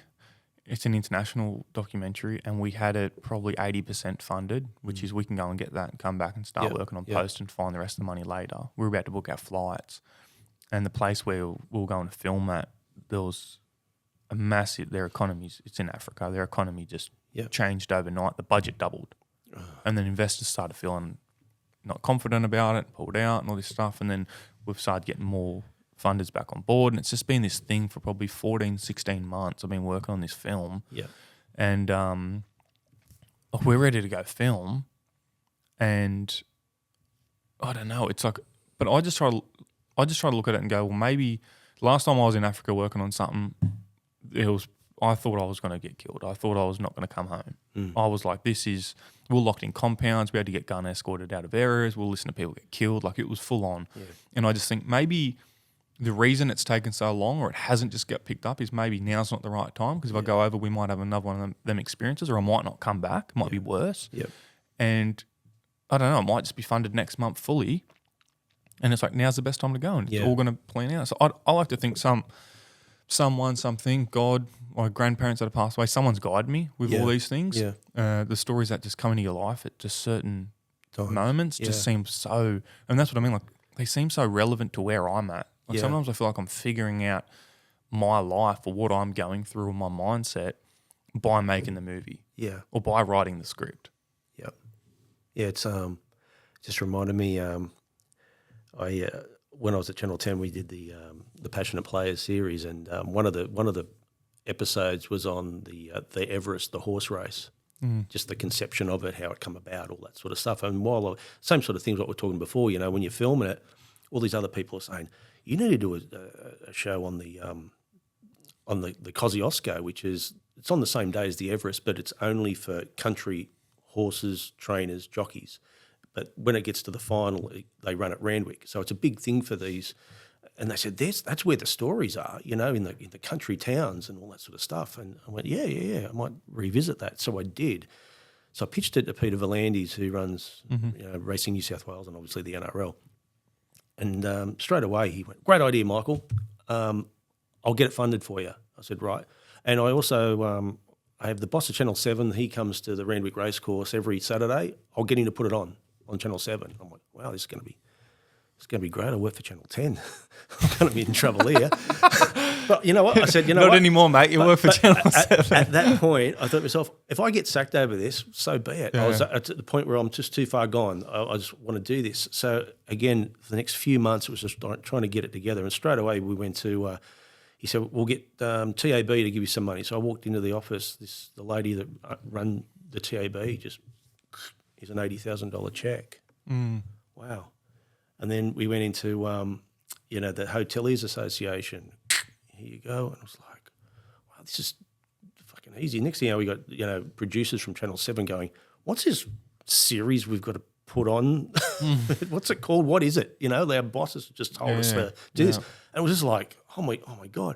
Long story short, there was Tui's, which was the beer company that makes Kosciuszko beer. They were another one that we're going to put money in. But all of a sudden there was this fight between the beer companies at the Randwick racecourses that Carlton United, which was obviously the other player, wanted to still sell beer on the track. So they hadn't given out the contract yet. So the chances are the Kosciuszko beer might, because that was part of the sale, that the beer was the race as well, that they might not be able to sell it, and it was Carlton United. So it just turned into this bun fight. Meanwhile, I've got Channel 7 calling me up going, are you signing these contracts? Because we need to get going on this. And I can't sign anything. I wanted to sign it, but I'm thinking if I sign this and I can't get this funded, I'm still liable for because they've already put a slot. You're going to be they've got race day at midday every Saturday. This is going to be a great kicker leading into that. Long story short, I end up going to Peter Volandes going, hey, I just need to get, this funding to get over the line. He said, oh, no, look, I've done everything for you. I've given you the sponsors. I've got your slot on television. I owe you, nothing, which is fair enough. But the whole thing fell over. We got so far down the track and it was a documentary, but you're still we actually started filming at a yearling sale at Scone because every person that was going to be in this documentary were at this sale. So we're filming, we had got a lend of money from Inglis to do all that, and it just fell over, and it was just like, that was like that. Out of all the things I've done, it was like that, the stab right through the heart, that it just couldn't get to conception, He's starting a short film festival or something in Sydney, isn't he? Yeah. I tell you what, he's a smart wheeler and dealer, and a lot of people don't like him. But he said, he's one of those guys that thinks outside the square. He met with, I think yesterday, he's in New Guinea with the Papua New Guinea Prime Minister talking about their Albanese struggles to get, meetings with world leaders, and Volandes can just do it like that. But he's one of those guys that, and it sort of, to me, it centres around the Randwick Racecourse where, again, all these big hobnobs of society get into that suite up top. And you can pretty much nut out a deal on any given day up there, And he also knows he's got the state government in his back pocket where, the racing industry, it's a lot of money, that comes out of that into the coffers, into the state government. So if he wants something to happen, 9 times out of 10, he gets the green light. I mean, at one time he got a barrier draw on the sales of the Opera House a few years ago. Really? Like, who can do that? And he actually said to me, this was off camera, I wish he said it on camera, but he said, Michael, one day, he goes, I would love to see a horse race down the straight of the Sydney Harbour Bridge. And at the time I went, you're fucking nuts. But now I think to myself, he could pull this off. He could pull because it the off. eyes of the world would be watching. It would be the greatest promotion that'd ever. Be ridiculous. I know. About the time I'm going, nah, but it could happen. And again, he talks to the governments. This would be a great, tourism Australia. This would be great. He could do that. And I think a lot of there's so many places would love to have his talent on board. More because of the connections, I think. But just talking about short film festivals as you're talking about. Remember Dungog used to have. They got a cinema up there. We just screened The Promise there a couple of weeks ago. Yeah, that's right. But they used to have like a little short film festival. I think we got some, and it was really big one, for a while. And it's a shame that they don't have it anymore because again, it spawns. There's a lot of these. The red carpet is about to be rolled out again for an event that's quickly Beautiful becoming a theatre, highlight on the Australian film industry's calendar. It's the Dungog Film Festival, which for one weekend each year transforms the quiet country town into a mecca for those involved in the movie business. Big stars mingle with young up-and-comers, sharing tips on acting and filmmaking. It looks exactly the same. It's got the same green chairs in it. Yep. Yeah, we were there about 3 weeks ago. But I mean, places like that. It might have all started as a pretty homespun. It got to a point where it was getting really, really big, and all of a sudden, because of funding, they can't do it anymore. It's sad because big names were turning up to do these premieres, and it was a whole weekend of short film festivals all over the town. Newton's son, Dado. But I mean, do you think there needs to be more things like that? There's a lot around. I think the smaller ones just try to start up and then fall over. Yeah. Is the thing. But I mean, there's just so many short films out there that, like Sydney Film Festival's great and plays heaps of short films, but they can only take so many. Yeah. So, for someone that wants to, follow in your shoes, I mean, is it an easy path? Would you be saying, hey, yeah, you can do this, or is it a case of, you need some serious training, or I don't think you need the training as much. I think if you've got the passion and the drive, I think you can do it. Like, you can figure out every little issue that just is presented to you and just overcome them. And it's a collaboration. So it's, if you get the right crew around you, like, you don't need to know how to operate a camera. Hire a person that knows how to operate a camera. Yeah. Sell them on your idea of the story and trust them to do their job. And then the same for the sound person, and then the same for the person running the schedule, and the same person for the actor, and just everyone's got their role. Yep. And you just can pull it off. Yeah. And I mean, like you were saying before, you can go shoot a film on an iPhone. Like, people walk around vlogging all the time. That's a story. Yeah. Might not be the best story, but that's the story of that day. That's what they're doing. Yeah. They're documenting moments. They're making films. That the promise was that something that Craig had to sell to you, or did you straight away go? No, I kind of went to Craig. I met Craig. I done a short film called Victim, and it won a bunch of international awards. Yep. Craig interviewed me on air on the ABC, and off air we were just talking shit, and I was like, oh, we've actually got a bit in common. All good, let's go for a coffee. And we stayed in touch, and he actually had a 15-second role in Beat. It was the kind of but the last piano performance, he kind of introduces out the lead actor and just walks off. He's got about 5 seconds. he tells everyone he was the star of the show. But so yeah, like, and still the same thing. We just kept having coffees, and I read his book, and I heard somewhere he said something along the lines of when he went through his whole mental health challenges and everything he went through, there was no one talking about it. Yeah. And that was part of the issue, is the silence. And it made me just look at films, and I went, what films are out there? And there's been like the odd film and stuff, and I went, there's nothing like this. It's like a taboo, wasn't it? Yeah. And I mean, like, a lot more people are talking about it. There's great foundations and groups and charities, and so many people doing great stuff, and it's unreal to see. But like, I want to make movies that are creating social and cultural change, inspiring people, motivating people, telling important stories, and I just felt like this was one of them. Yeah.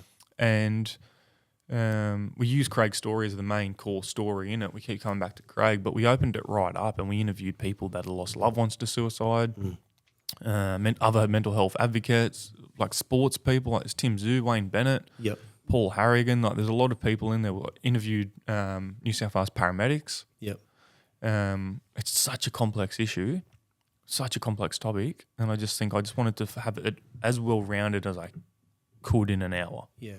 Did you think why people didn't touch it in the past is it's not sexy enough? Yeah, it's not sexy, and I think it's one of them things where if you do it wrong, there's going to be a lot of backlash. Yeah. There's a lot of sensitive topics in there. Even around like people around like medication, is it right, is it wrong? People just stand up and have these opinions, and it's all good. Yeah. But I think that's how we done it. How we're fine with it is, well, it's Craig's story. The truth's the truth. That's his story. Yeah. So like, it's not about being controversial and going, well, this is the only way you got to get better, or this is the only way, or this is what we're facing. It's like, these are facts from the people that are like New South Wales paramedics. We had the leading researchers give us facts. These are statistics in Australia. Yep. It's not an opinion. This is Craig's story, and these are stories of other people. They sat down and just opened up with 100% vulnerability, honest truth, just shared their stories. Yeah. And you can't take that away from someone. There's also that thing too with we were always told when we reported, someone may have died at the Adamstown train tracks. 9 times out of 10, it's a suicide. But we were told you can't report it. You can't, because because there's this theory in stats that it can, by reporting a suicide, can create more people to do that. But then I'm sort of thinking, well, with the stats going up and up and up, maybe you need to talk about that. Yeah, and that was the thing. Like what Craig said, there's not a lot of people talking about it, and that's part of the problem is the silence. Like the statistics are going up, and no one was talking, so the silence ain't helping. Yeah, and also too, even the relatives. When someone dies of of suicide, 9 times out of 10, you don't really want to talk about it. To some people, it's embarrassing that someone died of a mental illness. But if we don't talk about it, nothing changes, nothing happens. I mean, just to for you to get so many people to get on camera. I think you were saying before about when you don't sort of expect them to come out of their shell, but a lot of them do, don't they? They want to tell the story. Yeah, and that's what I mean. So you got to think these people had lost a loved one to suicide, never spoke to anyone, not even their partners. They were just grieved in silence, and then to sit down and talk about it the first time to me. So these people I'm meeting on the day, and they're sitting there telling me this, opening up with 2 cameras in their face, with someone holding a big microphone over, people sitting around on set, lighting, there's lights and everything, knowing that this is going to be put out to Australia. Yeah. It just takes so much courage. Yeah. Like, it's incredible. I mean, Craig, look at his journey now. And Craig's going to be on the pod in a few weeks' time. Yeah. Nice. After he found out you were coming on, I think. Of course. he's telling this too. He's everyone Mate, I'm on. He's he's on your coat. He's the on grasshopper. He's riding your coattails. But with him, I mean, he's more or less turned this into a career for him. Oh yeah. He's doing incredible stuff, and he's a trailblazer. Like, he was one of the first men going out and talking about it when Beyond Blue started. He was their first ambassador. Yep. Yeah, he's been doing it since day dot. And the I don't know, just the book. I mean, I read that book and I was like, holy shit! It's almost like you're reading it. You know, this is like fiction. You know what I mean? And it probably it struck a chord for me at the time too, because I was trying to get into media more through the sports way, which is the way he did it as well. Just being he was a coal miner and all of a sudden got a gig on a radio on ABC, and it just snowballed from there. Like, I was interested in that journey. But then it was like I didn't expect that, and to be, I suppose you know the story where he's at the summit where he's about to go and report on the Sydney Olympics, which is like the mecca for a sports journalist, and for it all come crumbling down before he even left the station. It's just and to tell that story, it's I always say it's brave, because again he's really opened up and broken down barriers, hasn't he? He's such a great bloke, really good friend of mine. Was it taken? Did it take him back all these premieres where people were coming up and then probably opening up, saying, "Hey, I've got those stories. I've got a similar." It caught I knew it was going to happen, but the first 2 caught me off guard because I've worked so long and so hard on making this movie, and we premiere it at the Civic Theatre. There's 1,500 people there or whatever it was.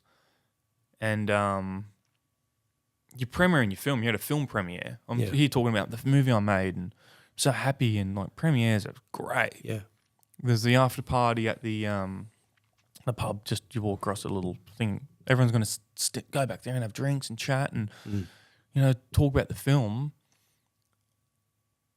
But there was so many conversations around mental health. Yeah. And I went, like, I knew it was going to happen, but I was kind of like, it was a movie premiere, but it was more. It was like this night where people were moved and people were sharing their stories. And I was probably like, come in a little naive with my guard down and didn't realise the power of what this story is. And every night we screen the film, we have people open up and tell, like we just went up to Wandoan, population of 400. We had 100 people come out, a quarter of the town come out. We had people standing up. Yep. They're going to see all these people all the time. That's a small town. They know everyone. And they're private, and they're standing up and just opening up and telling everyone what they're going through. People are just clapping, round of applause. Yeah. And sharing their stories. And this just went on for, afterwards, our Q&A turned into 3 hours. People just opening up and talking. It's more than a film. Did that hit you, the enormity of it, the fact that I suppose like with being a filmmaker, it's a case of you get it done, chop it up, get it out there, premiere, next project, please. It's almost like it's still there, which is in a way it's good and it's bad because you wish you weren't making a film like this. You know, you wish that there was no such thing as suicide and mental illness. Yeah, it's one of them things, I guess, like that's just the duality of life. But I know it's also, I feel like we're just starting. Like I feel like this is one of these things we're going to still just be touring and screening and we're putting on all these free community events. Yeah. We want to take it over to WA, Northern Territory. I want to take it down to Tassie. Like we want to just keep doing our like the best with it and helping people. Yeah. And the product's there and we're willing to go and travel and screen it and we know it helps people. And it's just like, well, it's available on Stan, but every time we have these events, like no one's seen it on Stan. Yeah. Like these small country towns, they don't have a Netflix subscription. Yep. But like it's just a different demographic out there. They're living their life, and an event like that comes to town, and they all go out, and all the old people get dressed up and put on their suits, and they come out, and it's a nice night for them. Yeah. But it's like we're not watching a movie. Like you're not here for just entertainment. It's a night to have some conversations and face this thing that's happening.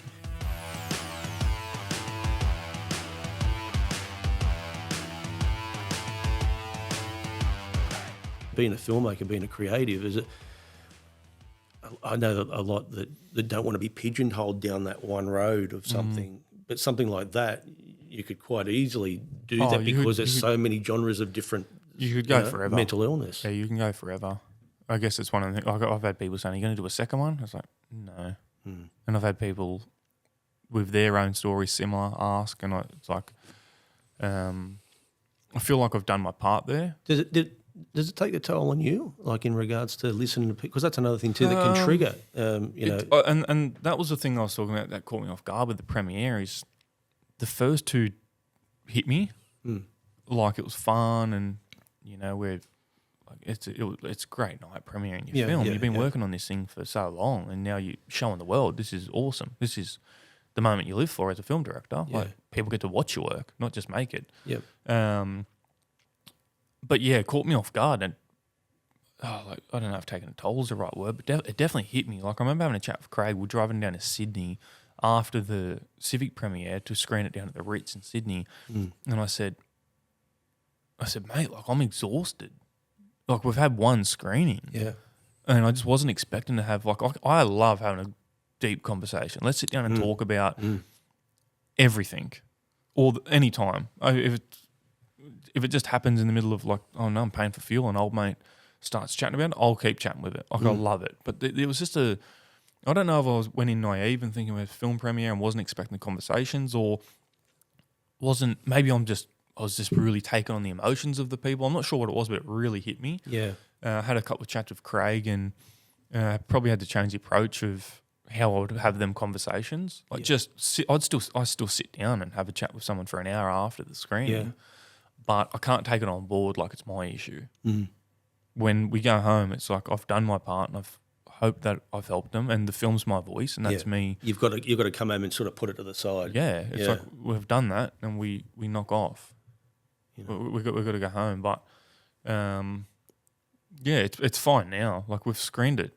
I don't know how many times. It'd be getting close to 40. I've screened it in Parliament House. Yeah, I've had a lot of conversations, a lot of nights screening this. We've travelled all around Australia. Like Adelaide, all up central Queensland, central New South Wales, down to Melbourne, Cairns, had a bunch in Newcastle. Like we've screened it all around. I'm used to having these nights and it's great, but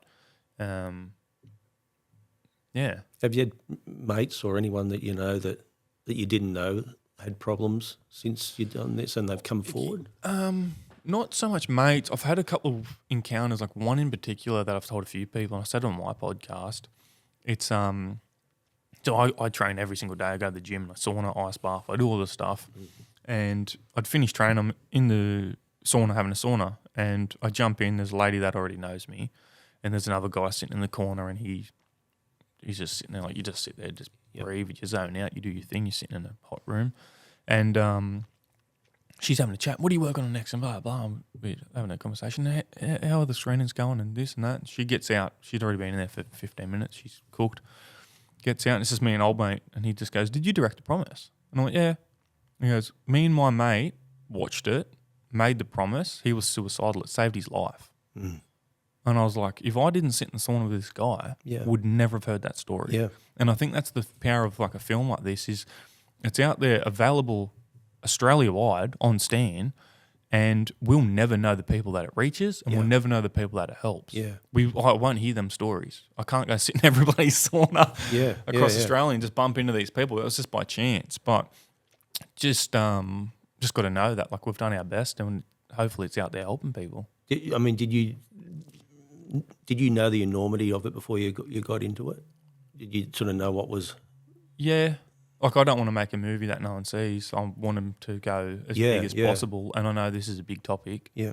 And the people that are on board, like Wayne Bennett and Jessica Rowe. Just getting Wayne Bennett on board. I mean, I suppose he's good mates with Hamo. Hamo. Yeah. He's not very friends with too many people in the media, so you've got an absolute it's exclusive there. But it was funny. We flew up to what's it called? Redcliffe. Is it Redcliffe? Yes. Up near Brisbane. Yeah. That's when he was with the Dolphins. Dolphins, yeah. We've shot the interview and we flown up, a crew's flown up with all the camera gear, and we've drove from Brisbane up to Redcliffe. We're ready to film, and they're all out on the field.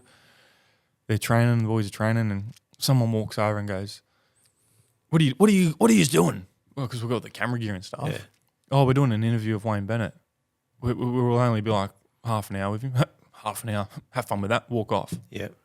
Okay. 10 minutes later, someone else comes over. What are you doing? I'm thinking, we're just here with Wayne Bennett. We're just getting an interview with him. It will only be 20 minutes. He went, whatever. They leave.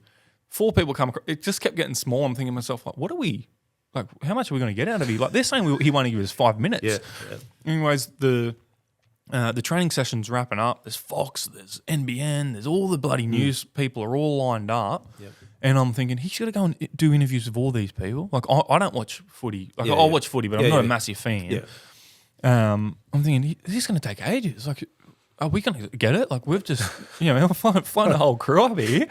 And he walks past all of them, sits down with us and just gives us like 35, 40 minutes. Yep. And he didn't talk to any of them. Yep. Sat down and just gave us a time of day. Absolute legend. Yeah. He's got a really good connection with Craig, and it's funny with the media. He plays the media a fair bit, and I know that because I was with NBN when he was at the Knights. I was in Channel 10 when he was at Souths, and he's a very hard man to get a good grab out of. He to the point where he might get a 2 or 3 word answer, and you just can't use it. Yeah. So my theory with Wayne in the end was to get him angry. You went the other approach. So, and that's what we used to go. And it was funny because everyone would take my grab, the answer, the question I asked, because it was the only, you got to get him started on something and wind him up, But that's a totally different kettle of fish, that media, because I think, he plays the media a lot in the rugby league. But with this, it's great that he had that relationship with Hamo, and that's another thing too. There's not many journalists that have that type of relationship with Wayne Bennett and get the best out of him. He said to me off camera too, he said Craig was always there to get the right thing. Yeah. Not to try to get views or anything. Not the wrong thing like I used to. I was the other side of the fence.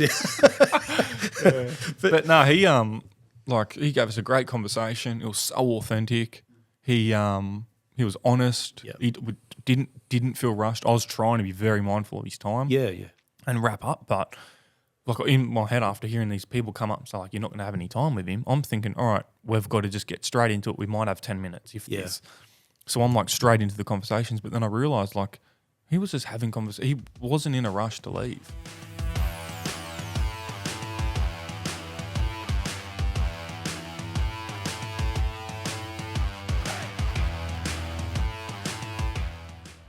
Looking at the Hunters weather now, sunny with light winds. Newcastle 24 degrees.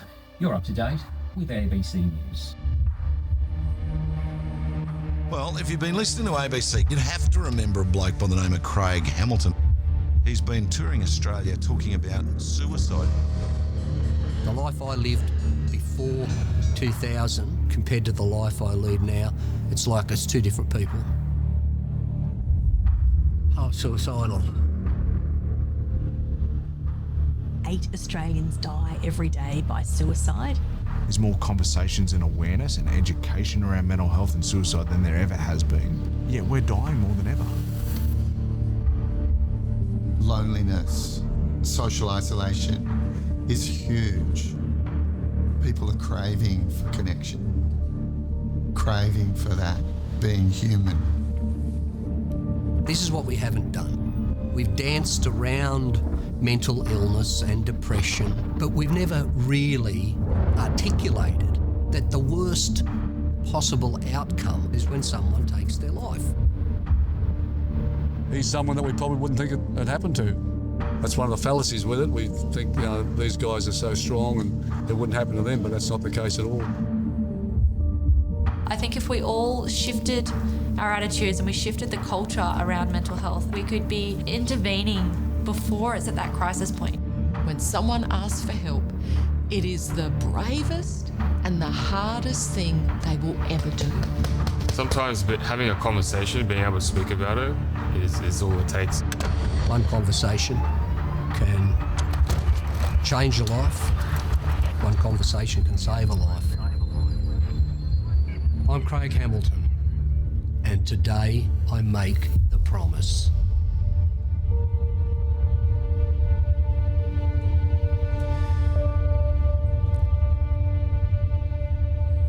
It's the old logo. But with that, I mean, just the amount of premieres and stuff like that, did it take a toll on you? I mean, you would have been probably doing other stuff, going forward at the same time. Yeah. No, I feel like it was just them first two. Yeah. And then after that, just settled into it. I'm so used to it now. It's just that rinse and repeat. I mean, sometimes you can hit the jackpot with getting stories. Is there times when you're filming and you look to the side and go, "Well, that's a great story there. I need to write that down," or something like that. While you're on set or you're on location, there's other things that spark interest. Yeah, I guess that's the thing with documentaries too. Is like it's unfolding, and you're documenting things as they happen. Like, so we're walking down to film one scene and Craig gets a call around someone just suicide. Yeah. This is a story. This is happening. Film this. Yeah. So it's always been just on, ready to just get the story, get the moment. Yeah. Document what's happening. Yeah.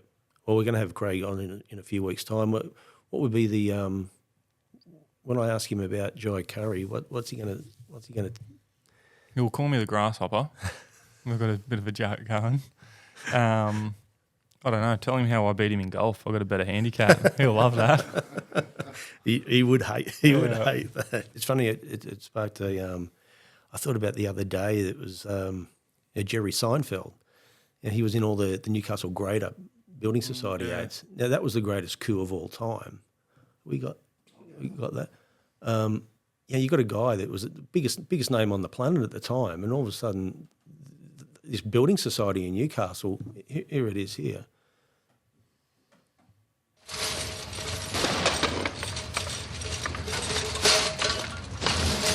Got a show to do. Excuse me. I'll show you later.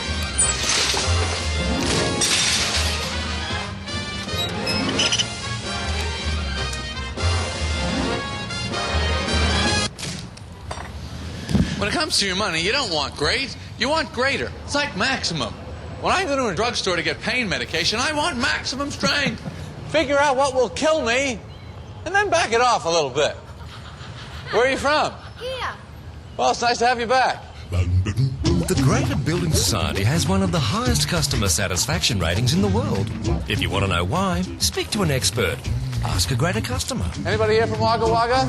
Don't miss me next week. I'll be in front of the laundromat. That's the greatest coup of all time. Because at the time he was the biggest name in the. He still is a big name, but at the time he was at his height, and to give him something that he's going to go, I'm going to have a bit of fun with this. He did it for Nix compared to what he was offered elsewhere. Do you feel that sometimes too, if a good script, can win someone over the line. It's so important about in regards to where an actor's mind space is of where their career wants to go next, or if they want to have a bit of fun with it. It's sometimes striking them at the right time of their career. Yeah, I think so, and I think that the creative team as well, like who's on board and doing it. Yeah, like there's that famous story with Matthew McConaughey, and he didn't want to do rom-coms anymore. Yeah. And he got offered like a $17 million role. He turned it down and took like $200,000 to do Dallas Buyers Club, won an Oscar, and then his projection after that, he's working with all the great directors like Christopher Nolan, doing Interstellar, like doing all these films, and it's just like he didn't need the money.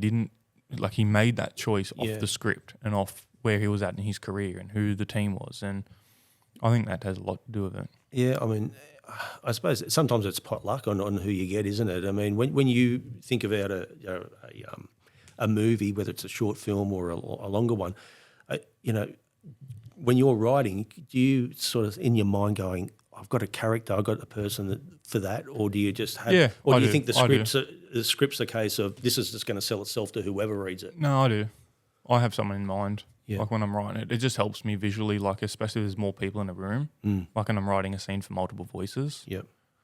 I can this person would talk, this person, it just helps me get it out. Do you, in a case of if something's working well with the same type of people, do you like to keep them in the same, or is it a case of you want to do something different every time? Every script? Or every scene? Every script, yeah. No, I want to do different things. I want to touch on similar themes, and that's just me leaving my fingerprint on the film. Yeah.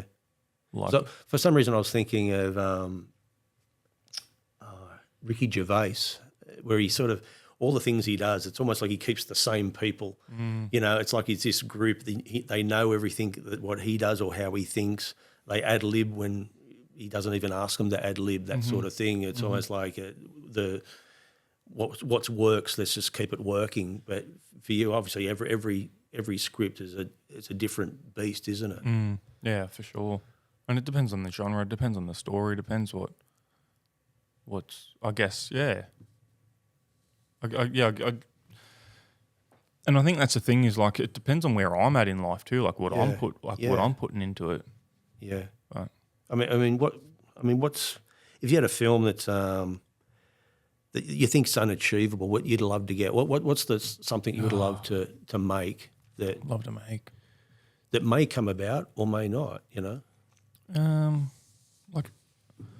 I don't have like this big one thing that I'd love to do. I feel like the script I've got at the moment, I feel like that's where I'm at in my life, and this is the story I want to tell. Yeah. And I think after a couple more trips, traveling, different life experiences, I'll be in a different place where then that story at that time will be the thing that I want to express to the world. But I don't have like this one dream, like I want to do a space movie, or I don't have one big thing. It's more just like I'm trying to be very present. I know what I'm striving for in terms of like my goals, but I'm constantly evaluating and adapting where I am at navigating this industry, navigating my own journey to get to them. Do you feel that like, it's like when one thing leads to another, and you might have some sort of things that you've got on the boil, but then something catches your attention, you go, I've got to shelve these things. And then... and I think that's just part of just navigating the journey, like just constantly evaluating where I'm at, what's being presented, what we're facing. Like COVID just put everything into a massive spin of just downward spiral, like what's going on, and then there's a strike, and so it's all good to just go, I'm going to do this, but there's a lot more at play, I guess. So trying to navigate all them is just part of it. I mean, you're a busy man. You've done documentaries and obviously, short films and longer versions. What do you prefer most, or is it just a way of? I like fiction. I'm really looking forward to doing this next fiction. Love docos, and like the doco series is coming up. Is there more work in fiction? Like with a doco, it's almost like you just keep it rolling and go. Heaps more work. Heaps more work. There's more people on set. Like your crews are bigger. There's more like hats to juggle essentially. And more money, a lot more money. Yeah, funding. But it's just because like there's so many more roles. There's so many more people working on it. Like you got to hire locations. You got to have hair, makeup, art directors. You got to buy all the props. You've got to script supervisors, you've got different editors. Where do you find the money to do all this, though? That's the thing. Is like we've gone through private investors. Yeah, because that's I said, like what you're doing, it's like you're living the dream of being a film producer, director, from conception to rolling it out. I mean, is there an easier way? Because again, with obviously big name, companies, they can go to places. But I don't know. I wish but that's the thing too. Is it a case of you look at what you've got and go, what can I get funded next? Is that no? I'm trying to and that's the thing. Like, if I can get this funded, but I really want to tell this story, I'm going to try to work on this one because there's so many times where you want to stop. And I don't think money's the thing that's going to keep me moving. It's the importance of the story. Yeah. Jye, it's been a pleasure. Cheers, mate. I'm just hoping that I can get a gig on one of your next films. Always. Yeah. I'm just happy to hold the script next to you. Yeah. But if you need an extra, I'm always here. For sure. Yeah. And I want you on my podcast next. I know you don't want that, mate. Jye, it's been a pleasure. Thank you and good luck. Thank you so much for having me. Cheers, mate. Cheers.